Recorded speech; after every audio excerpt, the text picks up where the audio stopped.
السلام عليكم. مرحبا بيكم في حلقة جديدة من المكان اللي بنرجع له لما بنتعب، المكان اللي بنتعلم فيه إن كلمة صغيرة بتعمل تغيير وحاجة كبيرة قوي جوانا. هوني على نفسك، أنا عارفة قد إيه بنعدي بأيام بنحس فيها إن الحمل فوق كتافنا تقيل، وأيام بنحس إن إحنا مش قادرين، مش مستوعبين ومش متحملين. أوقات بنبقى شايلين ضغوط، أسرار، خوف، مسؤوليات، خناقات، خيبة أمل، خذلان، وبنقول أنا لازم أعدّي، أنا لازم أكمّل، مش وقتي خالص إن أضعف. طَب أنا بقى جاية دلوقتي باقول لِك طيب إمتى وقتِك؟ إمتى تريّحي قلبِك؟ إمتى تقولي له تعالَ هنا، هاهوّن عليك؟ الحلقة دي من القلب، وهتكون ليكِ قبل أي حد.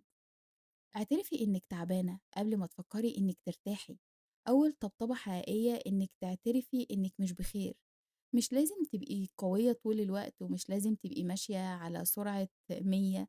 اعترفي إنِّك مضغوطة، إنِّك خايفة، إنِّك مستنزفة. الاعتراف مش ضعف، ده بداية الشفا. قولي أنا محتاجة أريّح علشان قلبِك يسمعِك ويهدى معاكِ. اسألي نفسِك إيه اللي زوّد الحمل؟ مش كل حمل من الظروف مثلًا، أوقات نُصّه بيكون من توقعاتنا أو من التفكير الزايد، من المثالية الزيادة عن اللزوم، من الخوف إننا نخيب أو نخيّب أمل حد، من إحساس إن اللي بنعمله مش كفاية. جرّبي تسألي نفسِك إيه أكتر حاجة تاعباني؟ إيه اللي شايلاه ومضطرة كمان أشيله؟ إيه الحاجة اللي لو سِبتها هيتخف حملها شوية بس مش هتأثّر عليَّ؟ مين الشخص اللي بياخد من طاقتي أكتر ما بيدّيني؟ الأسئلة دي بتفتح باب التخفيف. اسأليها لنفسِك واكتبيها في ورقة وجاوبي عليها وقت ما تحبي. فِكّي الحمل واحدة، واحدة.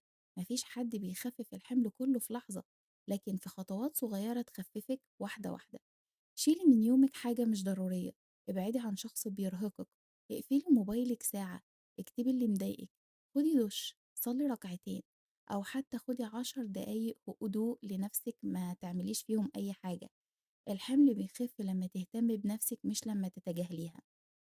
ادّي لنفسِك الإذن إنِّك ترتاحي. إحنا ساعات بنبقى عاملين زي اللي مستني موافقة علشان نريّح، موافقة من الناس، من الشغل، من العيلة، لكن الحقيقة اللي من حقِّك مش محتاج إذن من حد. قولي أنا من حقي أهدى، من حقي أرتاح، من حقي أقول لأ. الطبطبة بتبدأ لمّا أنتِ تدّي لنفسِك الإذن الداخلي بده. ما تحاسبيش نفسِك على اللي عدّى. إحنا بنشيل حمل زيادة مش من لخبطة اليوم، لكن من جلد الذات اللي إحنا شاطرين فيه جدًا على نفسنا. ليه قُلت كده؟ ليه ما عملتش كده؟ ليه سِبته؟ ليه ما كمّلتش؟ كل سؤال جلد بيزوّد الحمل بدل ما يخفّفه. جرّبي تقولي عدّي وأنا باتعلّم. الجملة دي لوحدها هتخفِّف 30% تقريبًا من الوجع. روحي لقلبِك كده وقولي كلمة واحدة، ما لكيش دعوة بالدنيا دلوقتي. في لحظة التعب أو في لحظات التعب اللي بنمُر بيها، غالبًا مش محتاجة حلول ولا تفكير ولا قرارات ولا ردود. أنتِ محتاجة حاجة واحدة بس، هُدنة. اقعدي في هدوء حتى لو 5 دقايق، خلّي دماغِك ترتاح وبسّطي اليوم على قد ما تقدري. أوقات الهدوء بيكون حاجة بسيطة بس بتنشّف دموع كتير، بتهدي، قلبِك بيهدى، عقلِك بيبتدي يركّز، بيستوعب. خُدي وقتِك، امنحي روحِك شعور إنِّك تقرّبي من ربنا سبحانه وتعالى.